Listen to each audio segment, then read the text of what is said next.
എന്താണ് പ്രശ്നം? സാങ്കേതികമായി എന്താ പ്രശ്നം? ഒന്നാം നിപ്പ ഔട്ട്ബ്രേക്കിൽ 18 പേർക്ക് നിപ്പ രോഗം സ്ഥിരീകരിച്ചു. തർക്കമുണ്ടോ കാര്യത്തിൽ? മെഡിക്കലി പ്രൂവൺ ആയിട്ടുള്ളത് 18 പേർക്കാണ്. പക്ഷേ ഇൻഡെക്സ് പേഷ്യൻ്റ് അടക്കമുള്ള ആളുകളെ പരിശോധിക്കുവാൻ കഴിഞ്ഞിരുന്നില്ല. അങ്ങനെ നോക്കുകയാണെങ്കിൽ അവരെ പരിശോധിക്കാത്തവരെ കൂടി ഓൺ സസ്പെക്ട് ഓഫ് നിപ്പ എന്ന് വെച്ച് കഴിഞ്ഞാൽ 23 അല്ലേ? 18 പേരിൽ എത്ര പേരാണ് മരിച്ചത്? 16 പേര് മരണപ്പെട്ടില്ലേ? ഇനി 23ൻ്റെ കണക്കെടുത്താൽ, ഞാനത് ടെക്നിക്കലി പ്രൂവൺ അല്ല, പക്ഷേ ഇൻഡെക്സ് പേഷ്യൻ്റ് അടക്കമുള്ള ആളുകളാണല്ലോ. 23 എടുത്താൽ 21 പേരും മരണപ്പെട്ടില്ലേ? അപ്പോൾ അത് വളരെ മഹിതമായ ഒരു പ്രതിരോധ സങ്കല്പമാണ് എന്നാണോ നിങ്ങൾ വിചാരിക്കുന്നത്? 23 പേർക്ക് ഫസ്റ്റ് ഔട്ട് ബ്രേക്കിൽ രോഗം വരുന്നു, 21 പേരും മരിക്കുന്നു. അതിനെയാണോ നമ്മൾ ഏറ്റവും കേൾവി കേട്ട പ്രതിരോധം എന്നറിയപ്പെടുന്നത്? അതിനെയാണോ? എനിക്ക് മനസ്സിലാകാത്തതുകൊണ്ട് ഞാൻ ചോദിക്കുക. ഇനി ആ നിപ്പയുടെ തുടർവീഴ്ചകൾ ഞാൻ പറയാം. ഇപ്പോഴെവിടെയാണ് സാമ്പിൾ ടെസ്റ്റ് ചെയ്തത്? നിങ്ങൾ തന്നെ പറ. പൂനെയിലല്ലേ സാമ്പിൾ ടെസ്റ്റ് ചെയ്തത്? പൂനെയിലല്ലേ ടെസ്റ്റ് ചെയ്തത്? നമ്മുടെ നിപ്പ ഔട്ട് ബ്രേക്ക് ഉണ്ടായപ്പോഴും അതിനുശേഷം കോവിഡ് പടർന്നു പിടിച്ചപ്പോഴുമൊക്കെ സർക്കാർ പറഞ്ഞൊരു കാര്യമുണ്ട്. നമ്മുടെ സ്ഥലത്തിൻ്റെ എക്സാക്റ്റ് പേര് തോന്നക്കലല്ലേ? തോന്നക്കലെ എന്തായി? തോന്നക്കലെ ഈ പരിശോധനാ കേന്ദ്രത്തിൻ്റെ അവസ്ഥ. നിങ്ങൾ മാധ്യമപ്രവർത്തകർ അന്വേഷണാത്മകമായ മാധ്യമപ്രവർത്തനത്തിൻ്റെ ഭാഗമായി കോടാനുകോടി രൂപ ഇൻവെസ്റ്റ് ചെയ്ത തോന്നക്കലെ ആ സെൻറ്റർ നിങ്ങളൊന്ന് പരിശോധിക്കണമെന്ന്. എൻ്റെയും നിങ്ങളുടെയും പൊതുജന ഖജനാവിലെ പൊതുജന നികുതിപ്പണം എടുത്തിട്ടല്ലേ ഇതെല്ലാം നിർമ്മിക്കപ്പെടുന്നത്. അതിൻ്റെ അവസ്ഥ എന്താണെന്ന് പരിശോധിക്കണ്ടേ? കേരളത്തിൽ തുടർച്ചയായി ഡെൻസിറ്റി ഓഫ് പോപ്പുലേഷൻ വളരെ കൂടുതലായിട്ടുള്ളൊരു പ്രദേശമാണ് കേരളം.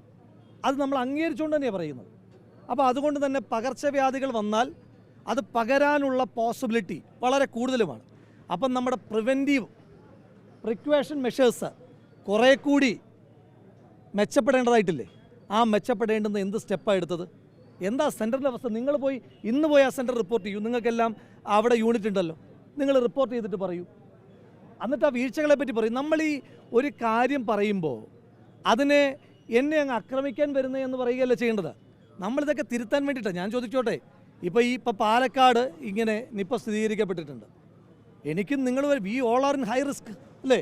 നമ്മളെല്ലാവരും ജനങ്ങളുമായി ബന്ധപ്പെടുന്ന ആളുകളാണ്, ജനങ്ങളുമായി ഇടപഴകുന്ന ആളുകളാണ്. We are on high risk. അപ്പോൾ ഇതൊക്കെ എനിക്കും നിങ്ങൾക്കും കൂടി വരാതിരിക്കാൻ വേണ്ടിയിട്ട് പറയുന്നതാണ്. ഉടനെ ഇതെന്തോ വിമർശനമാണ് എന്ന് പറഞ്ഞിട്ട് ഇങ്ങനെ എന്തിനാ അസ്വസ്ഥപ്പെടുന്നത്? ശ്രീ സജി ചെറിയാൻ ഇന്നലെ ഒരു സ്റ്റേറ്റ്മെൻറ്റ് പറഞ്ഞു. എന്താ ശ്രീ സജി ചെറിയാൻ പറഞ്ഞ സ്റ്റേറ്റ്മെൻറ്റ്? ഞാനത് പൂർണ്ണമായി എടുക്കുന്നൊന്നുമില്ല. എങ്കിലും സജി ചെറിയാൻ പറഞ്ഞത് എന്താ? ഞാൻ സർക്കാർ ആശുപത്രിയിൽ കിടന്നിരുന്നെങ്കിൽ എൻ്റെ ജീവൻ നഷ്ടമായേനെ എന്ന് പറയുക സജി ചെറിയാൻ. ഇനി അതിൻ്റെ ജാളിത മറയ്ക്കാൻ ഉടനെ LDF കൺവീനർ എന്താ പറഞ്ഞത്? ഞാൻ സ്വകാര്യ ആശുപത്രിയിൽ പോയിരുന്നെങ്കിൽ ഞാൻ മരിച്ചു പോയേനെന്ന്. അപ്പോൾ ഒരു മന്ത്രി പറയുന്നു ഞാൻ സർക്കാർ ആശുപത്രിയിൽ പോയിരുന്നെങ്കിൽ മരിച്ചു പോയേനെന്ന്. LDF കൺവീനർ പറയുന്നു ഞാൻ സ്വകാര്യ ആശുപത്രിയിൽ പോയിരുന്നെങ്കിൽ മരിച്ചു പോയേനെന്ന്. അപ്പോൾ കേരളത്തിലെ ജനങ്ങൾ എവിടെയാണ് പോകേണ്ടത്? നമ്മളും അമേരിക്കയിൽ പോകണോ? എന്താ ഇവർ പറഞ്ഞു വയ്ക്കുന്നത്? സത്യത്തിൽ കേരളത്തിൻ്റെ പൊതുജനാരോഗ്യ മേഖലയെ, അത് സ്വകാര്യ ആശുപത്രികളും പൊതുജനാരോഗ്യ മേഖലയും ഇത്രയേറെ ദുർബലപ്പെടുത്തുന്നത് ഈ സർക്കാരാണ്. ഈ സർക്കാരിൻ്റെ ഉത്തരവാദിത്തപ്പെട്ട ആളുകളാണ്. നമ്മൾ ആരെങ്കിലും പറഞ്ഞിട്ടുണ്ടോ സർക്കാർ ആശുപത്രിയിൽ ചികിത്സയ്ക്ക് പോയാൽ മരിച്ചു പോകുമെന്ന്? നമ്മൾ ആരെങ്കിലും പറഞ്ഞിട്ടുണ്ടോ? പ്രതിപക്ഷത്തെ ആരെങ്കിലും പറഞ്ഞിട്ടുണ്ടോ? ഇനി തിരിച്ച് സ്വകാര്യ ആശുപത്രിയിൽ ചികിത്സയ്ക്ക് പോയാൽ മരിച്ചു പോകുമെന്ന് പ്രതിപക്ഷത്തെ ആരെങ്കിലും പറഞ്ഞിട്ടുണ്ടോ? അപ്പോൾ ഈ ജനങ്ങളെ പാനിക്കാക്കുകയാണ്. പ്രത്യേകിച്ച് നിപ്പ പോലെയുള്ള ഏറ്റവും അപകടകരമായ രോഗം 2 ഇടങ്ങളിലായി സ്ഥിരീകരിക്കപ്പെട്ടിരിക്കുന്ന സാഹചര്യത്തിൽ ജനങ്ങളെ കൂടുതൽ പാനിക്കാക്കാതിരിക്കാൻ സർക്കാർ ശ്രമിക്കണം.